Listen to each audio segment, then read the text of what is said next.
Right now, though, we're going to talk about another kind of study and workshop, as local artists have also had the chance to kind of go back to school with an artist visiting from Zimbabwe.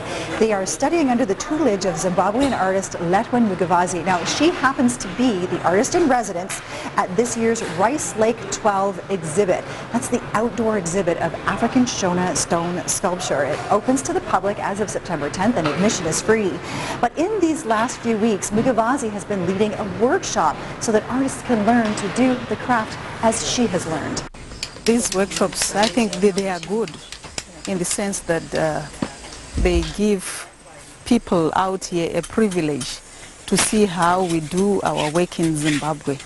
Yeah, because some they don't even know how it's worked. Some they think we use machines, but whereas when they come to a workshop, they see how they see the whole process of making a sculpture. When they are starting a sculpture, it's just a raw piece of stone, nothing worked on it, and some they have their ideas when they are coming to work, and some they just go by the shape of the stone and maybe develop when they are working on it. And some can spend a day looking at a piece of stone trying to figure out what it can be. And it's very interesting to see at the end of the week, to see how much they invested in the stone. From the beginning on a Monday, it's just a raw stone, and at the end, it's a beautiful piece of sculpture. That's very exciting for all the students who are learning from me this time. You done this before? I was here for the first time last year. I did a sculpture last year, and then caught the bug and decided to get some tools. I made 3 others over the last year, so this is number 5, and it's sort of something I think I'll probably take up as a hobby, probably because of being here, because this is just so easy to be here, you know. Right now I started this sculpture yesterday, and it's going to be a lady holding a mango. And this is my, I think, 4th workshop that I've taken here.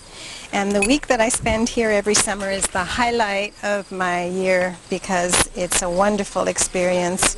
If you are interested at all in exploring your artistic side, it's wonderful, especially with the artists from Zimbabwe.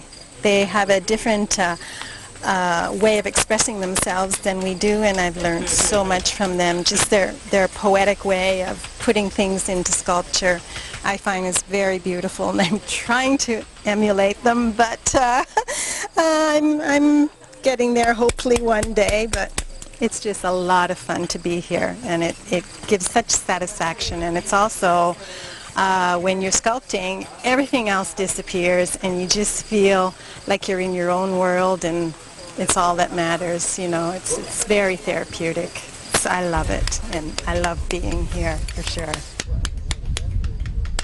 Their creativity, yes, that's the most important thing I can see in a workshop. Yeah, you can see upcoming artists. Yeah, and I love seeing that most of the time. Yeah, I can see that most of them they are like sitting on their talent. And when they come to a workshop, they are bringing out what they are capable of doing. Mostly in my sculptures, I show women, like traditional women and contemporary women. Like in Zimbabwe, it's shifting. There is a shift coming from the traditional to the modern woman. So I show that in my sculptures. This is very great. It's very great because at the end of the day, at the end of my visit, I go back to Zimbabwe to share my knowledge and my ideas with other women artists in Zimbabwe, my experience, because they will all come to me to know what my experience was, then I tell them. So it's like I'm an ambassador to all women artists in Zimbabwe and to all artists at large. So